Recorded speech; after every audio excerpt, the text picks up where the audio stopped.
Olá, eu sou o Luiz Dalacqua e junto com meus colegas Augusto, Lucas e Vinícius daremos a aula sobre eletrodinâmica, as leis de Kirchhoff.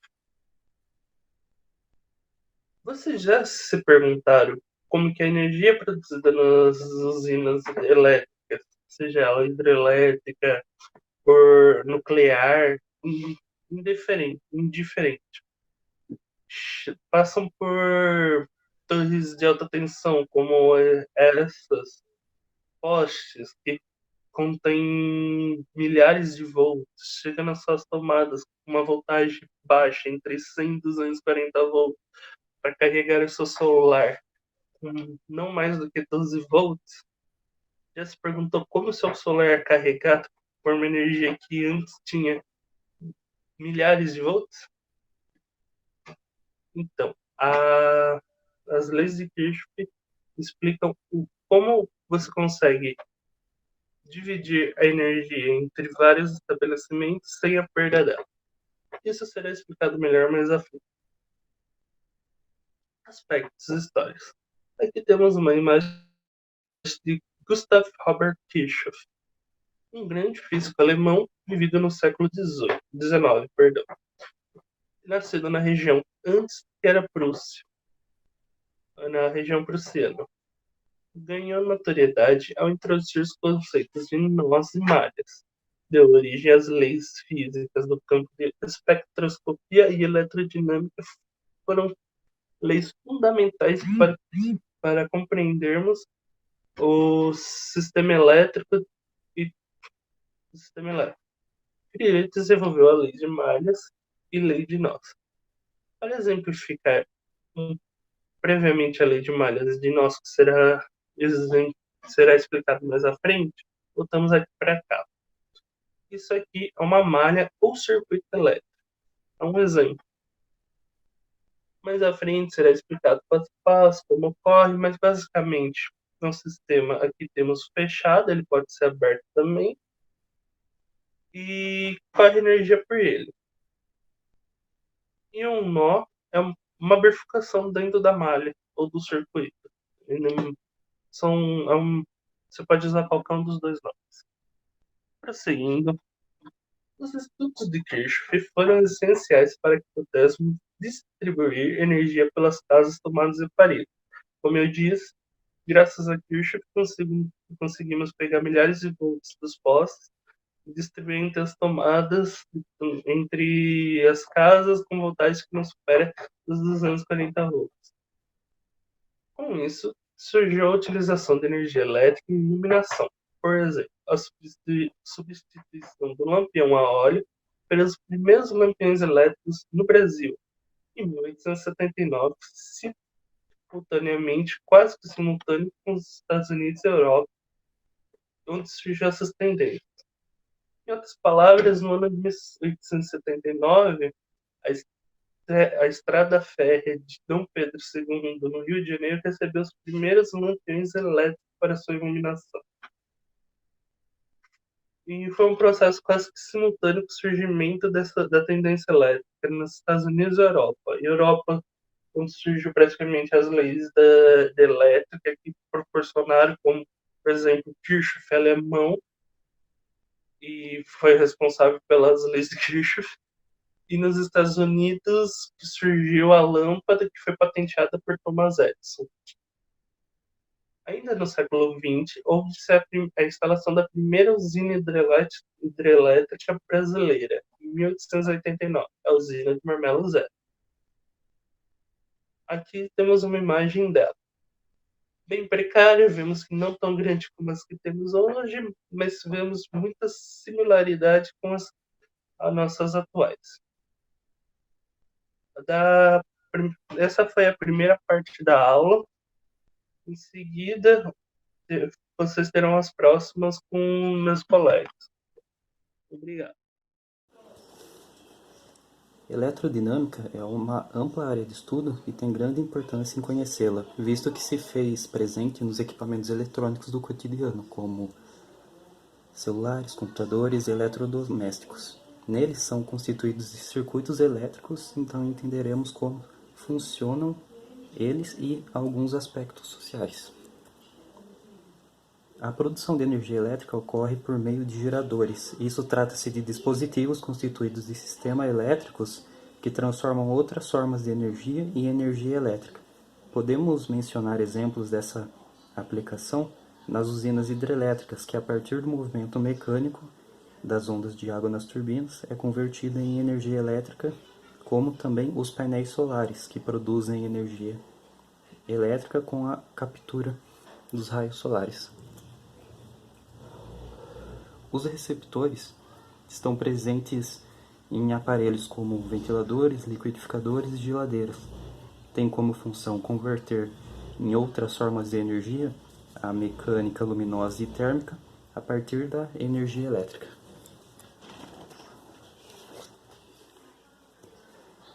Como temos energia elétrica em nossa casa?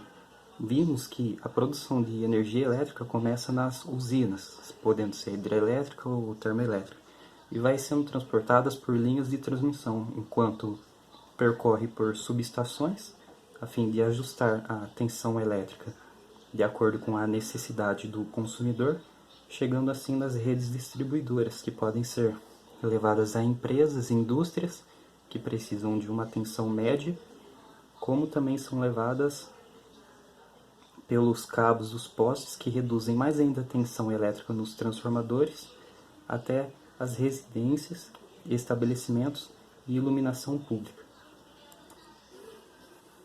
Uma notícia recente relata que o governo quer mudar o padrão de tomadas para o modelo de 2 pinos. Contudo, o modelo de 3 pinos traz segurança e proteção aos aparelhos eletrônicos, e isso nos faz refletir sobre a necessidade dessa mudança ou apenas uma questão econômica. E essa vai ser uma decisão que só será realizada pela Conmetro. Utilizamos a energia elétrica, seja para o trabalho, conforto, segurança e muitos outros fatores. Com o crescente consumo do governo, investe ainda mais nas usinas, e isso pode ocasionar impactos ambientais. As usinas hidrelétricas, como exemplo, mesmo sendo uma fonte limpa, a sua construção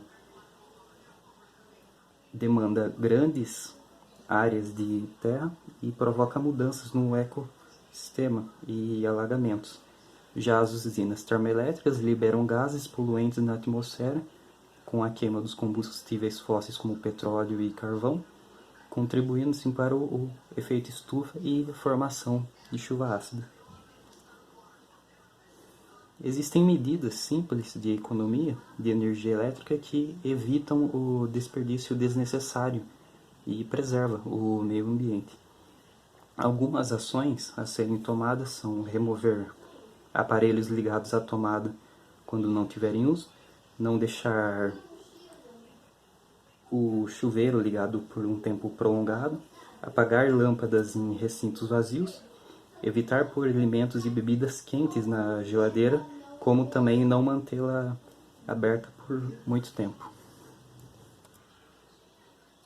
O curto-circuito ocorre quando há uma baixa resistência no circuito e a corrente elétrica que a percorre atinge elevadas intensidades, liberando energia em forma de faíscas, explosões e incêndios.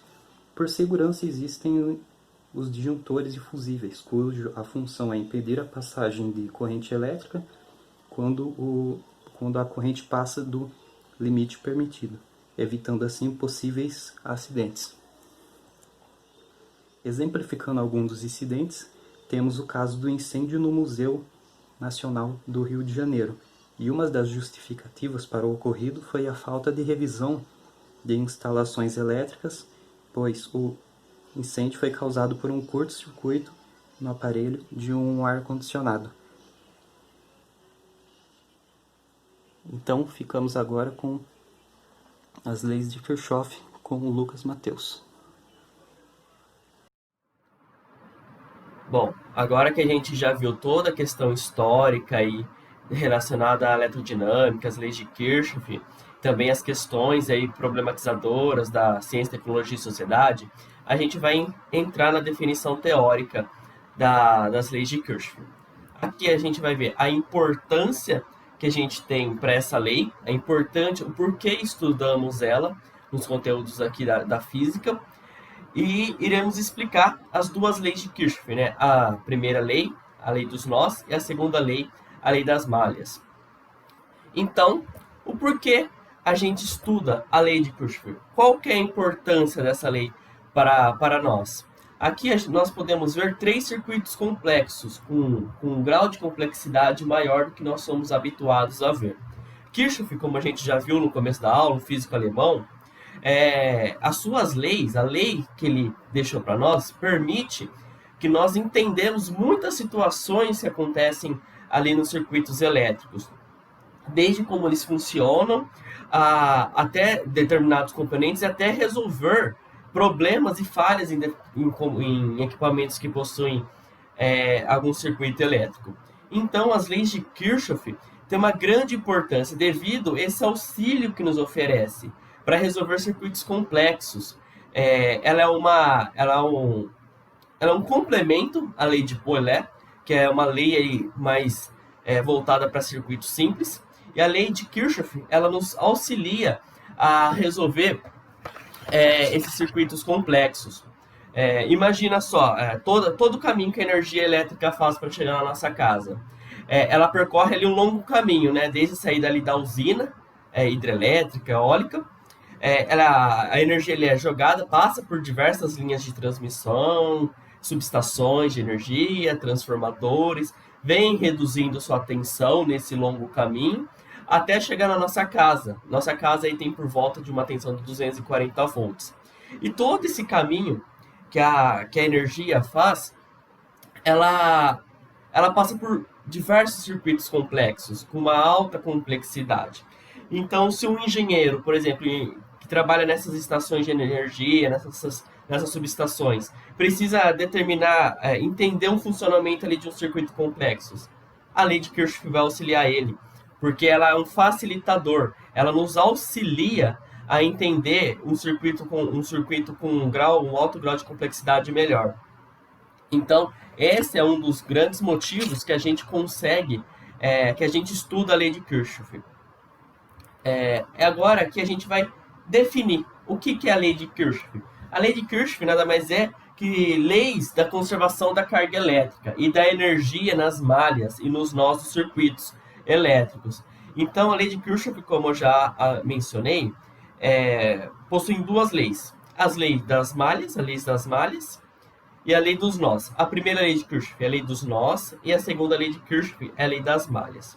Mas antes da gente entrar nessa lei, na explicação das 2 leis, a gente precisa entender o que são nós de um circuito, o que são ramos e o que são malhas de um circuito. Nós são onde há ramificações nos circuitos elétricos, ou seja, quando houver mais de um caminho ali para a passagem da corrente elétrica, a gente denomina de nós. Ramos são trechos do circuito e se encontram 2 nós consecutivos. E ao longo de um ramo, a corrente elétrica é sempre constante. Isso é importante a gente frisar. É sempre constante a corrente elétrica em um ramo. Aqui, deixa eu ir para cima. E o que são malhas? Malhas são caminhos fechados em que nós iniciamos um nó e voltamos ao mesmo nó. Em uma malha, a soma de todos os potenciais elétricos devem ser 0. A gente vai ver isso um pouquinho mais para frente. Então, aqui, nessa imagem, a gente consegue ver um circuito elétrico aí com nós, ramos e malhas. Nós temos aqui em azul, em verde, em sua volta a malha A, B e C, como eu já havia dito, aqui definido. Uma malha é quando começa um nó e termina no mesmo nó, voltamos ao mesmo nó. Então aqui nós temos a malha A. Tem o nó A, vem para o nó B, vem nó A, volta para o nó A. Verde também. Temos aqui todo esse caminho do nó da malha verde, na malha B. E a malha C em volta aqui, ó. Malha C, que sai aqui dessa força eletromotriz. Isso, faz toda a sua volta, é a malha C. E temos esse ramo, por exemplo, o ramo do nó A ao nó B, nós chamamos de nó ramo. E aqui no ramo, a corrente, frisando, a corrente elétrica é sempre constante. E nas malhas, a soma dos potenciais é igual a zero. Mas isso a gente vai falar um pouquinho ali mais para frente. Então, vamos entrar na primeira lei de Kirchhoff, né? A lei dos nós. O que a lei de Kirchhoff nos diz? De acordo com ela, é a soma das correntes que chegam em um nó, a soma das correntes que entram, deve ser igual à soma das correntes que saem. Aqui vamos ver aqui, ó, esse exemplo. Nós temos aqui um nó P. Está chegando a corrente I1, está saindo uma corrente I2 e uma corrente I3. O que então a lei de Kirchhoff nos fala? A primeira lei, a lei dos nós. Que a soma da corrente 1, essa corrente 1, ela tem que ser igual à soma da corrente 2 e da corrente 3, como nós podemos ver aqui, ó. O somatório. Aqui, vamos, para título de curiosidade, nós temos esse símbolo grego, símbolo sigma. A gente usa aqui na física, na matemática, para determinar soma. Então, é um símbolo de soma. Toda soma que entra é igual à soma das correntes que saem. Então, de novo, a soma das correntes que entram é igual à soma das correntes que saem. Então, aqui, a partir desse exemplo, o que a gente pode determinar? Que a corrente 1 é igual à corrente 2 mais a corrente I3, segundo a primeira lei de Kirchhoff, a lei dos nós. Temos aqui um outro exemplo. Temos o nó Q. O nó Q está chegando a corrente 1 e a corrente 2. Então, novamente, vamos frisar, é sempre importante frisar o conceito.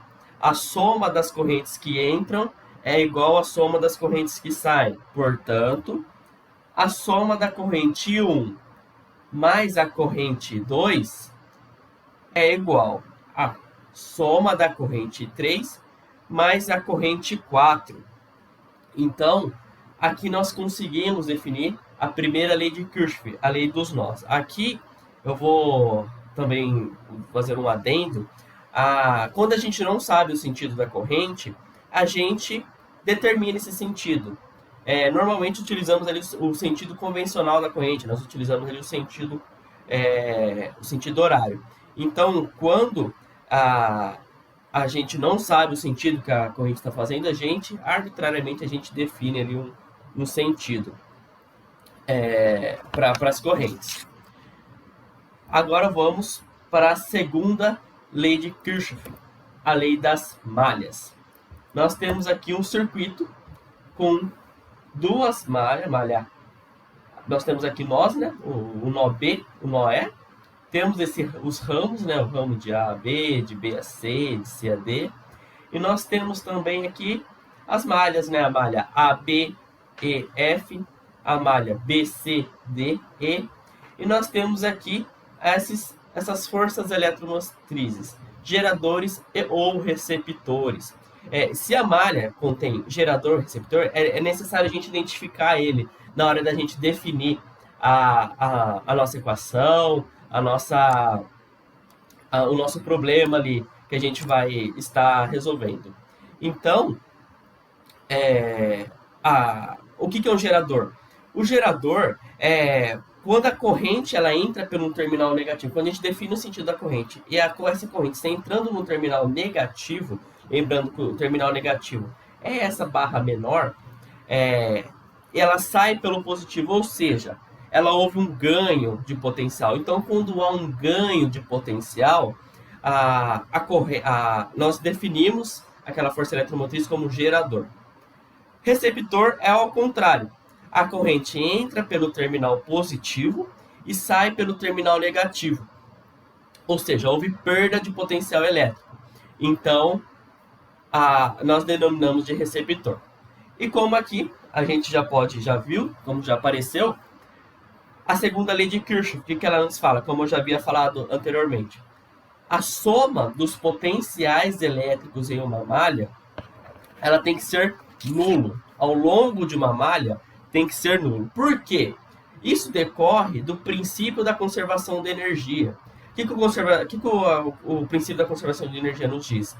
que toda energia fornecida a uma malha de um circuito, ela deve ser consumida pelos elementos daquela malha.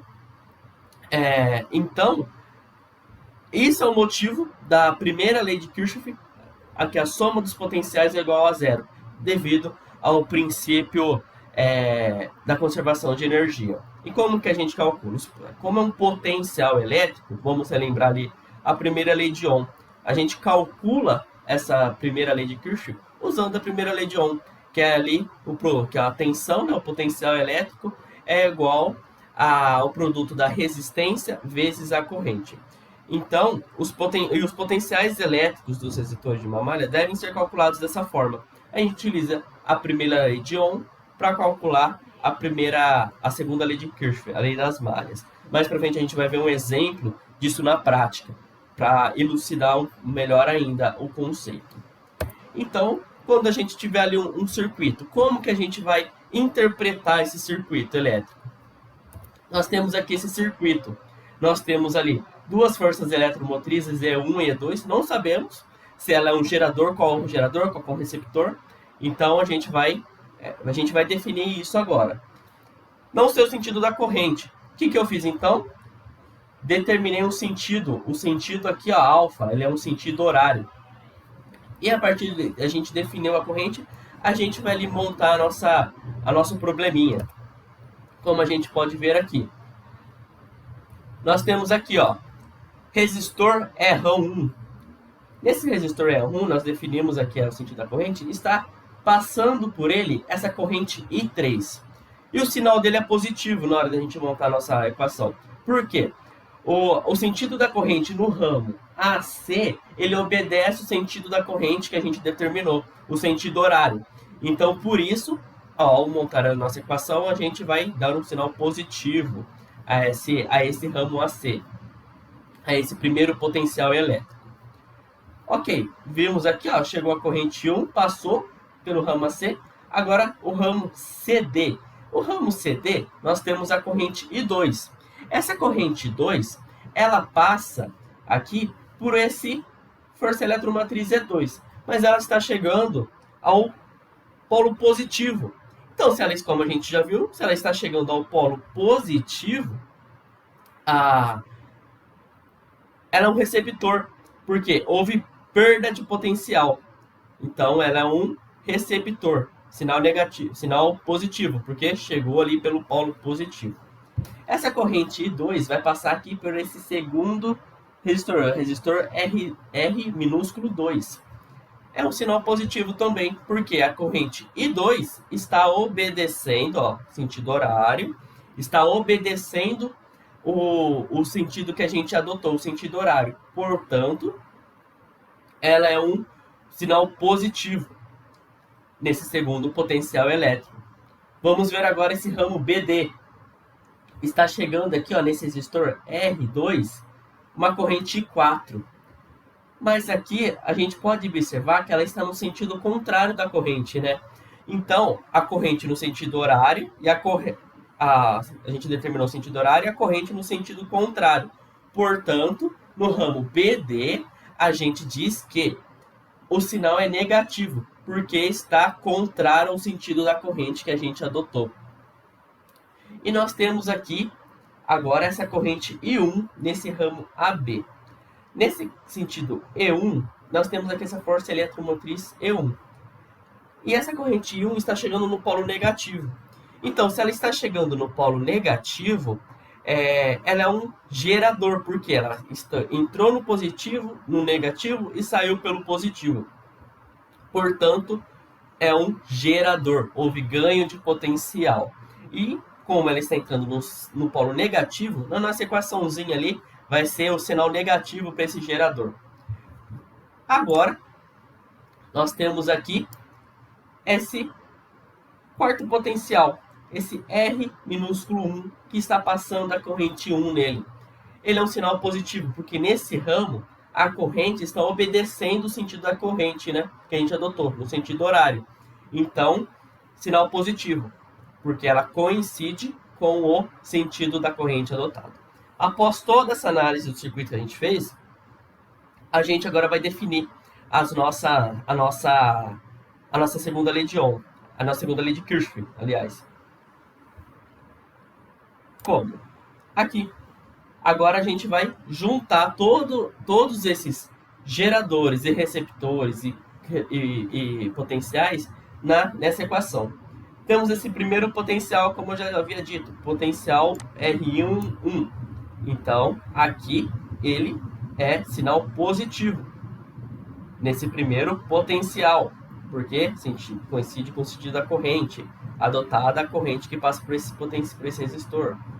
Mas o receptor é 2, porque houve perda de energia. Se houve perda de energia, é um receptor, então entrou pelo polo positivo, sinal positivo aqui. Segundo potencial, R2 vezes I2, sinal positivo, porque, novamente, obedeceu a corrente que passa por esse resistor, obedece o sentido que nós adotamos. Menos R2 vezes a corrente 4. Esse terceiro potencial é negativo, por quê? Porque a corrente está no sentido contrário ali do que a gente adotou. Agora, menos E1, por quê? Porque é um gerador, né? Está chegando ali no polo negativo a corrente, saindo pelo positivo. Houve ganho de potencial, por isso que é um gerador. Então, por isso que sinal negativo. A corrente entrou pelo polo negativo. Mas o quarto potencial positivo, porque a corrente está obedecendo o sentido da corrente adotada. Então, R1 vezes I1. Então, esse quarto potencial também é negativo. E tudo isso igual a zero. A soma de tudo isso tem que ser igual a zero. Por quê? Porque tem que obedecer a segunda lei de Kirchhoff, nos fala que a soma dos potenciais elétricos é igual a zero, tem que ser nulo, devido ao princípio da conservação de energia. Novamente, é muito bom frisar o conceito. Agora, a gente vai ver um exemplo disso na prática. Como, se eu cair um exercício para mim, como que eu vou resolver? Como que a gente aplica isso na prática? Aqui, nós temos esse circuito. Temos aqui essa fonte eletromotriz, essa fonte aqui de 24 volts. Temos esses dois resistores de 8 ohms e 12 ohms. E nós temos essa malha A, B e C. Como a gente pode ver aqui, malha A pertence à malha A, essa fonte e esse resistor. Nós temos aqui a malha B.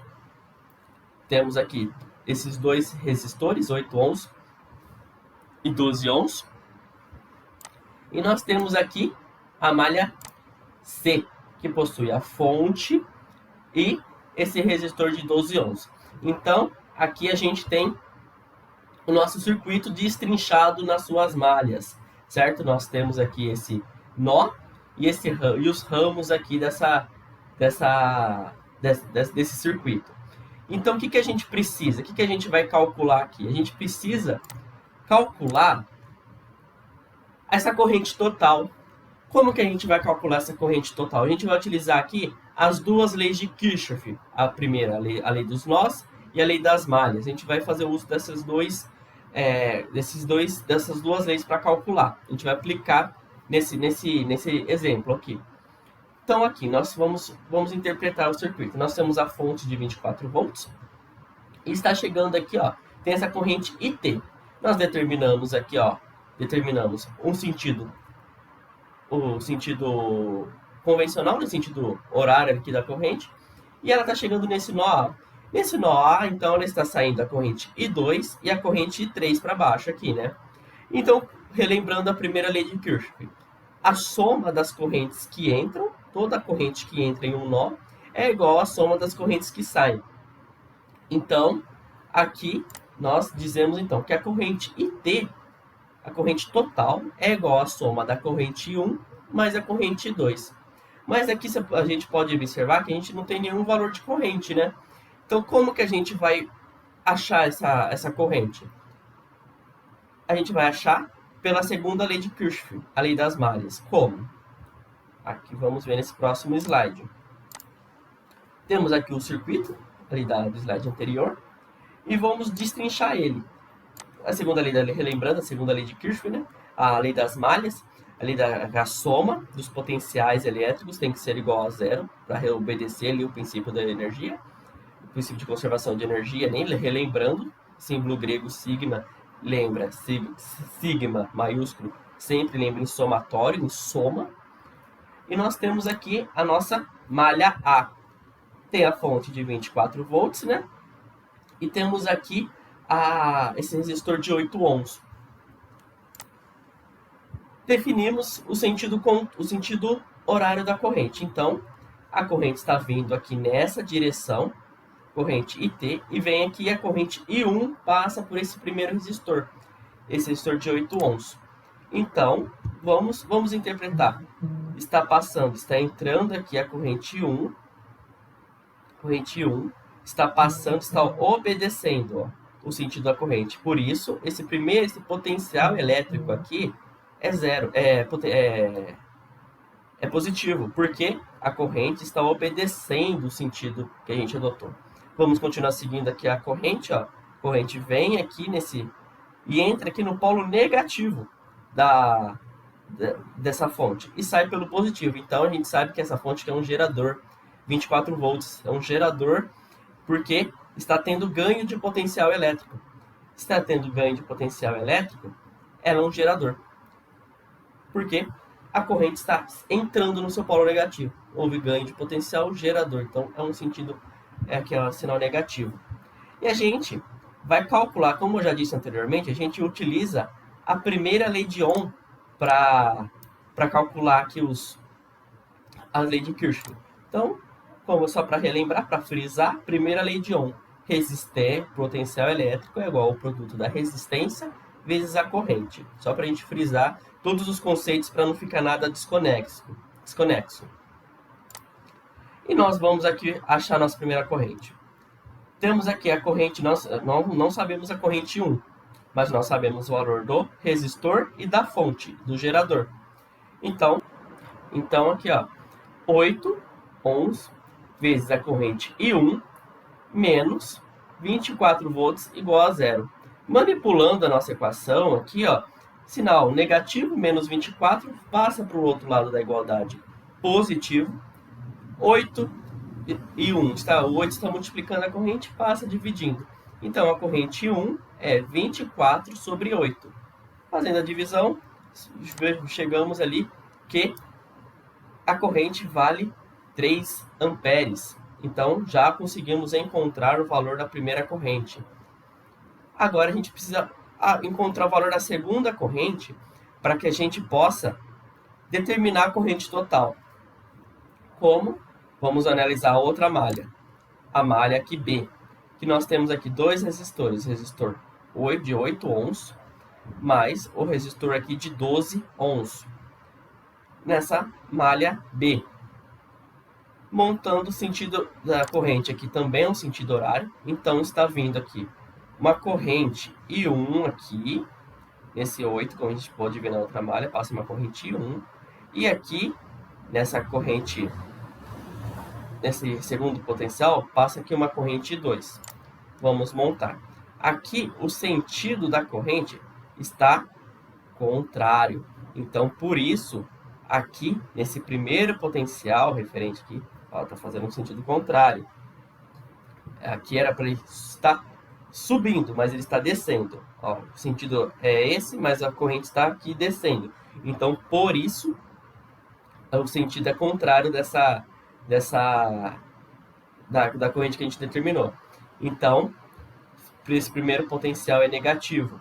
Mas o segundo potencial, a corrente I2, está passando por esse resistor aqui, mas obedecendo ao sentido da corrente que a gente adotou. Por isso,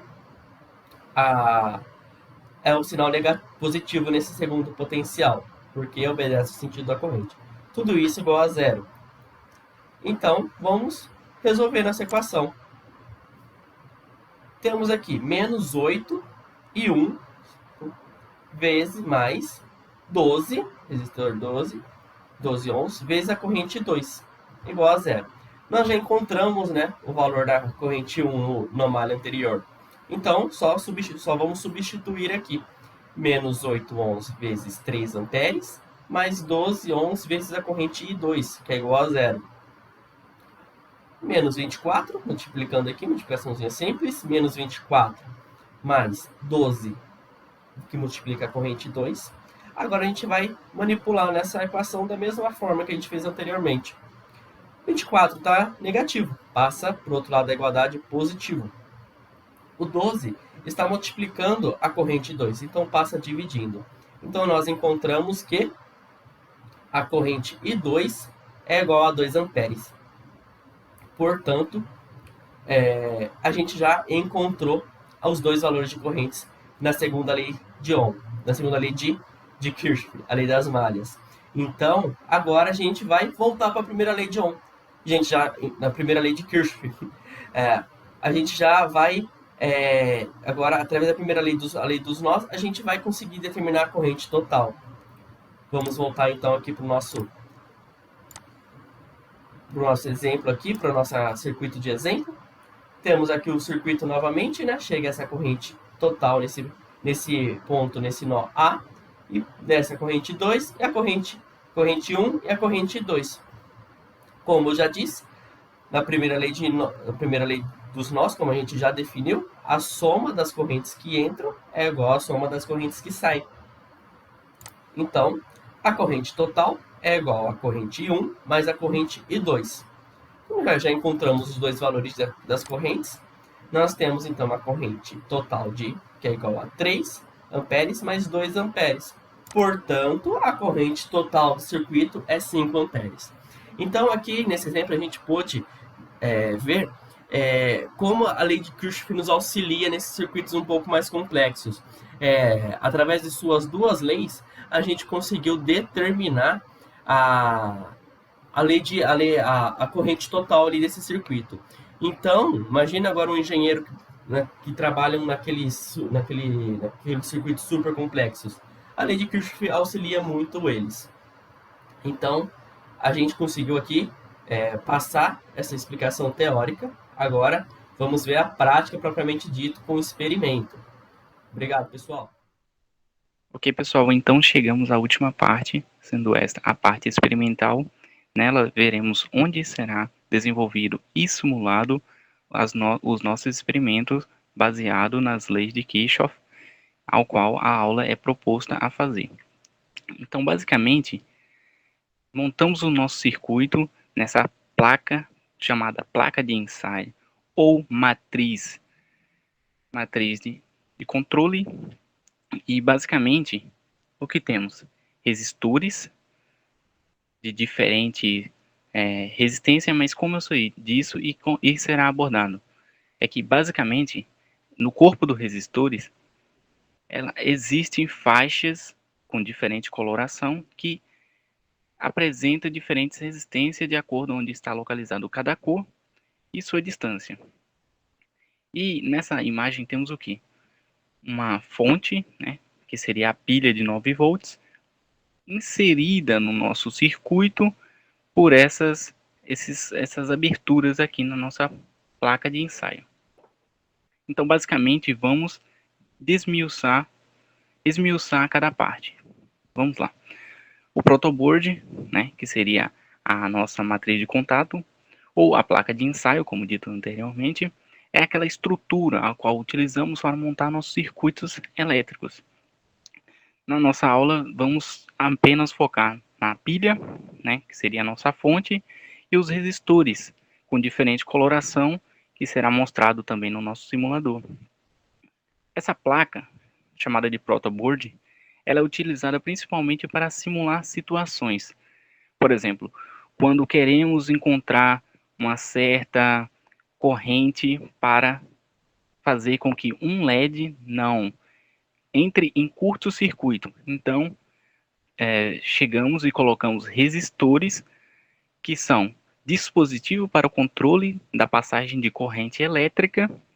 Então, no nosso sistema, se colocarmos uma pilha de 9 volts e precisamos que em um LED seja aceso sem se danificar, colocamos resistores com uma determinada coloração para que apenas uma determinada corrente elétrica passe no nosso sistema para que não prejudique nosso LED. Então, basicamente, diferentes cores simbolizando a resistência nominal. O que isso quer dizer? No corpo do resistor é apresentada diferentes cores com a finalidade de obter diferentes resistências. Então, basicamente é o seguinte: o significado das cores nos resistores e sua localização. Nós temos 3 faixas nesse resistor em específico, 3 faixas estas que estão uma do lado da outra, mas que a última tem um distanciamento. Então, basicamente, a primeira é um dígito, a segunda também é uma faixa determinada por um dígito, sendo essa multiplicada pela primeira, e o último é o fator multiplicação. Então, vamos analisar. Esse resistor, ele é basicamente constituído de uma cor marrom, então é 1, uma cor vermelha, que é a numeração 2, um fator de multiplicação, que seria a localizada a terceira faixa do corpo do resistor, o fator multiplicador, que seria a cor azul, nesse exemplo, que é 10K ohm, e tudo multiplicado, mas que a última é a tolerância do resistor, a resistência nominal que é dada para cada resistor na tolerância dela. Mas vamos se atentar a algumas considerações. Ao terminar com K, isso quer dizer 10 a terceira, que é equivalente a 1000. Se for terminada em M, é 10 a sexta, que seria 10 acrescido de mais 5 zeros nessa nossa estrutura. Então, basicamente, um resistor, ele controla a corrente elétrica no nosso sistema e ele é constituído de diferentes faixas com diferentes coloração. Mas como medimos a resistência real? Porque existe a resistência nominal, aquela que já está pré-definida pelas cores do resistor, e a resistência real, que ela é mensurada por um aparelho chamado multímetro, que além de ter a resistência, né, para medir resistência, ela também tem a tensão, tanto alternada quanto a contínua, mas também ela mede também corrente. Agora, fazendo um adendo, que também será mostrado, basicamente, quando você quer medir a tensão no circuito, esse aparelhinho ele deve encostar ou ele deve fazer parte em paralelo no sistema. Já se for constituído e mostrado e você quer mensurar apenas a corrente, esse aparelho ele deve ser colocado no nosso sistema de forma em série. Então utilizamos pinos ou essa parte aqui chamada de jacaré, né? A parte é o fio constituído de uma parte metálica que conseguimos colocar na parte de sustentação do resistor, para que fique mais fácil até você conseguir segurar e ter uma precisão maior. Então nós devemos atentar, além de colocar o resistor na função de medir resistência, devemos também seguir uma determinada escala ao qual queremos encontrar a melhor situação ao qual queremos que essa parte digital mostre.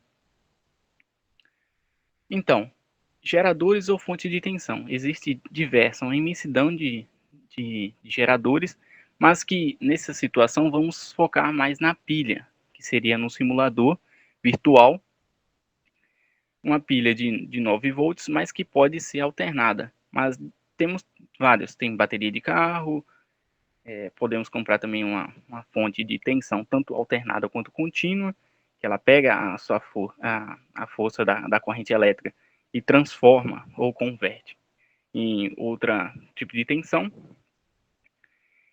Então, basicamente, temos o que? Até o momento o professor falou sobre várias utilizações que nós podemos encontrar apenas na simulação, mas e nas situações que vamos dizer real? Então, vamos ver. Temos essa imagem aqui, ela vai lá e mostra um computador. Um computador, a parte no interior do computador. E ele é composto de transistores, chipset, placa-mãe, todo um sistema ligado por fios, capacitores, para fazer funcionar da maneira mais real e mais proveitosa para o funcionamento do computador. Então, é bom porque conhecer determinadas coisas, principalmente para entender como você pode chegar mais perto do conhecimento e entender se a pessoa também está tentando lhe passar a perna. Além disso, um sistema muito parecido é visto nos celulares. Nos celulares também, mas com algumas particularidades pelo tamanho e as finalidades do celular. Outro exemplo seria o interior de um PlayStation, por exemplo, o PlayStation 3. Temos aqui diferentes capacitores nesse circuito e que ele providencia uma melhor utilização e até o funcionamento do nosso sistema. Então, basicamente, a maioria dos problemas envolvidos o PlayStation 3, a pessoa já vai direto descobrir se os capacitores ainda estão na sua eficácia, ou seja, se eles ainda estão funcionando. Então, vamos para a parte experimental após nossos entendimento de como funciona um circuito e como ele pode ser utilizado na parte de simulação.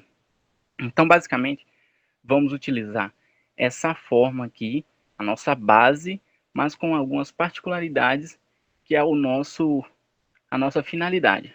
Basicamente, foi colocado algumas resistências nos resistores, por exemplo, 0,5 ohm, 1 ohm, 5,5 ohm, e basicamente demos uma corrente que queremos que o circuito ele passe por ela, sendo que o somatório de 2 A mais 3 A passado nessa linha onde encontra um resistor e uma bateria, a junção ou o somatório dessas duas correntes deve dar 5 A. Então, basicamente, temos essa situação que será demonstrada no simulador e que eu irei fazer o passo a passo mostrando como é inserido e o que podemos também trabalhar no simulador PET. Então, basicamente, vamos explorar até para os alunos ter mais conhecimento e ter uma facilidade em visualizar o que está sendo trabalhado, tanto na parte que o Lucas apresentou, quanto seria nas questões envolvendo que será enviada pelo formulário que deixaremos na descrição. Então, basicamente, o site ele é composto de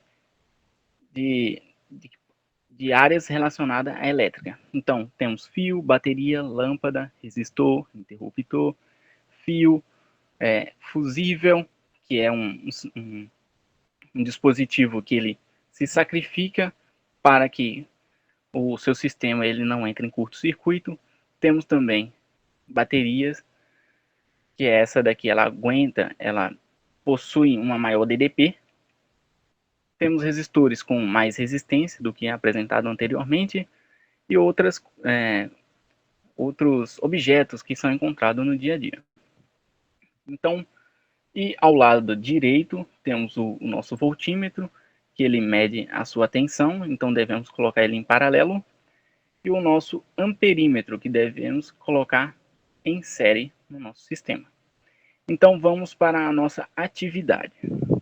Basicamente é montar aquele sistema que ele é constituído da seguinte maneira: uma bateria, fio, conectores para organizar e facilitar uma compreensão tanto visual quanto na hora de realizar os cálculos, e resistores, como está previsto e esperado que façamos no nosso circuito.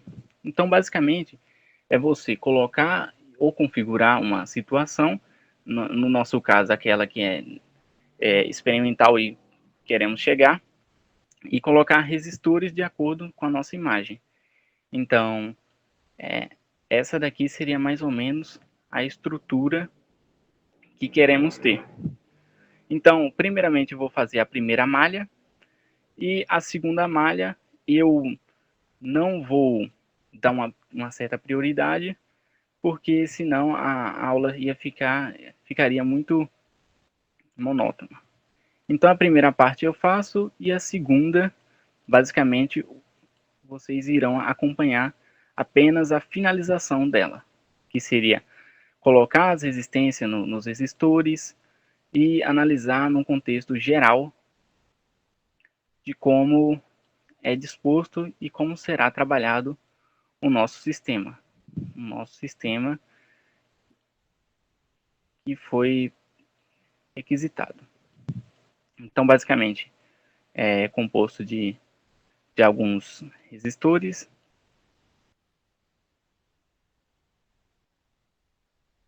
dessa maneira. Aqui vem um resistor.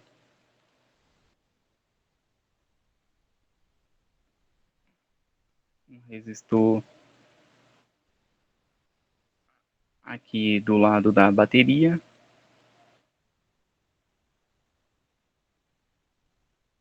Disponível assim. E basicamente esse é o nosso sistema, a nossa primeira malha, e que a segunda malha, como eu disse, não vou dar um rigor para demonstrar. Então, vamos para a segunda malha do nosso circuito. O nosso circuito seria aparentemente essa estrutura que queremos chegar, certo? Então, basicamente, vamos ter que colocar os valores dos resistores, mas além disso, temos que também encontrar, né, como foi disponível lá na nossa atividade. Então, esse resistor ele apresenta resistência de 0,5 ohm. Essa bateria é que queremos saber o resultado dela, para que a nossa corrente aqui na parte esquerda da nossa malha, ela seja 2 A e nessa daqui 3 A. Então vamos colocar os devidos valores dos resistores para obter o que queremos chegar, o que foi também proposto no nosso experimento. Então colocando os valores dos resistores, 4,5 ohm, 4 ohm. Aqui também esse resistor apresenta resistência de 4 ohm. E aqui 3,5 ohms.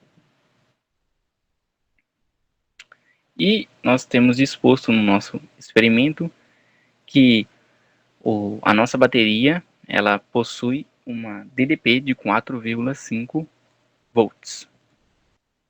Então queremos determinar tanto o valor dessa bateria quanto dessa, para que o nosso circuito fique em uma corrente de 2 A e 3 A.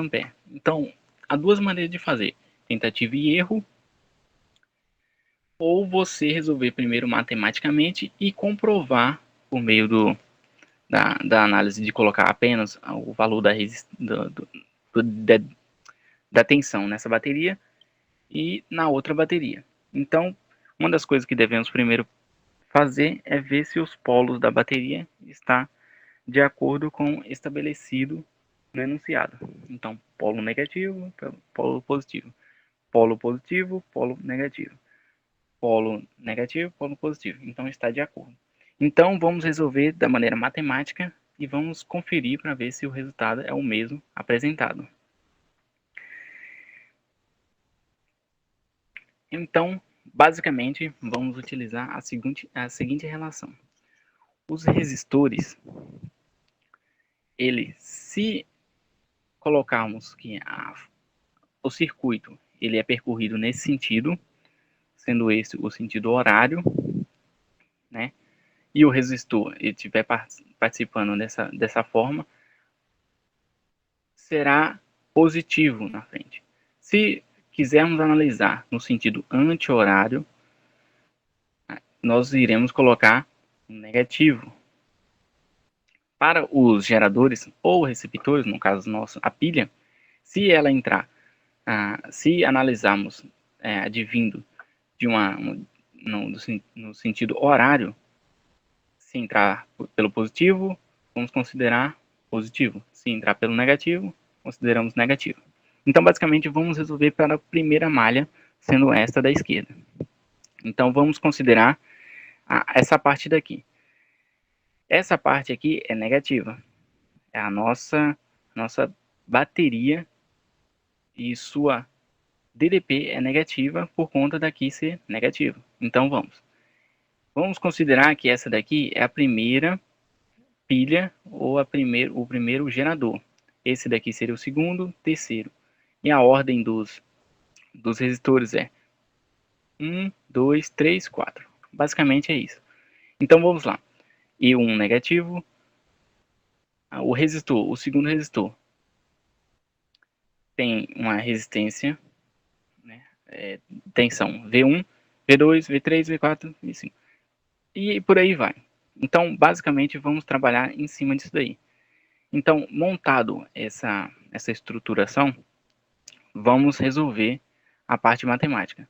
Então, a nossa bateria ela tem 4,5 de tensão. Os nossos resistores, basicamente, o primeiro, ele é percorrido pelo quê? Pelo somatório da corrente 1 e a corrente 2 e a corrente 3, desculpa. E essa parte aqui, vamos constituir ela de corrente 1 no sistema. Então, 2 mais 3, 5. Então, 5 vezes a resistência, 1 vezes 5, 5. Nessa parte aqui, analisamos que a corrente que é percorrida nesse caminho, ela é nada mais, nada menos a mesma que é nessa parte, nessa parte e nessa parte. Então, podemos colocar tudo a corrente em evidência e somar as resistências. 0,5, tanto na parte de cima quanto na parte de baixo, acrescentado com 5,5. Mas a tensão na bateria que queremos saber. E se fazermos os cálculos matemáticos, obtemos um valor de 13,5 volts para a nossa primeira malha. Para a segunda malha, necessitamos e pedimos que os alunos que sabem já resolver, parar o vídeo, resolver e depois analisar e conferir se o resultado é o mesmo apresentado por nós. Então, pare o vídeo agora e tente resolver. Admitindo que você já pausou o vídeo, vamos para a nossa segunda malha, obtendo e analisando da seguinte maneira.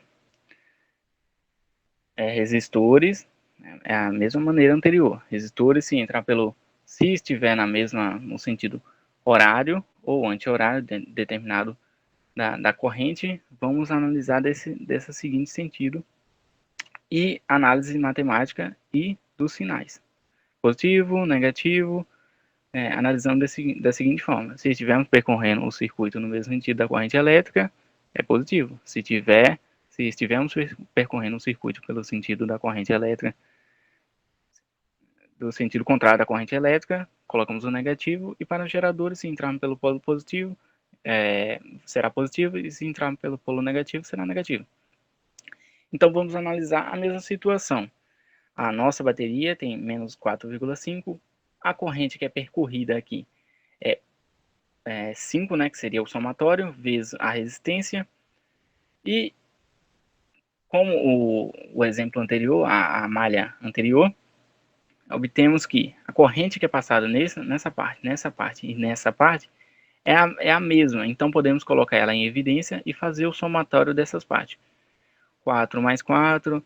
mais 3,5, dando uma totalidade de 11,5, vezes a nossa corrente obtida no nosso sistema.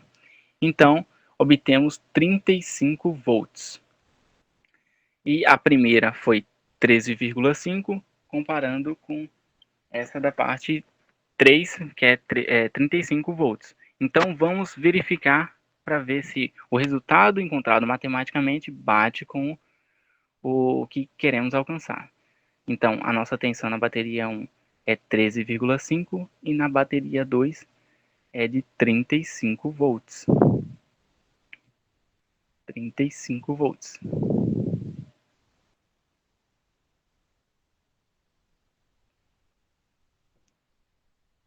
Vamos ver onde pode estar o erro nessa nossa situação. Analisando as resistências,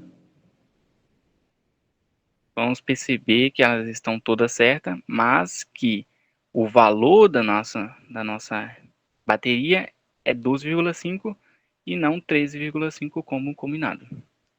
Então, vamos verificar que o valor matemático ele se encaixa com o valor teórico estabelecido no nosso circuito simulação aqui apresentada. Então, basicamente, vemos que o resultado encontrado matematicamente ele se assemelha e é igual ao resultado encontrado no simulador. Então, concluímos que é o mesmo valor, mas que não consideramos a resistividade que é encontrado nos fios e também a resistência tanto da bateria quanto do nosso amperímetro que está em série no nosso circuito. Então, basicamente é isso a nossa aula. Nós providenciaremos também um formulário que seria esse, basta clicar e é redirecionado para essa questões para a aula de elerodinâmica. E que colocamos algumas questões que o aluno, com base na nossa aula, consegue resolver com uma facilidade e que nada foge do escopo da nossa aula. Então, muito obrigado por assistir nossa aula e esperamos que tenham gostado.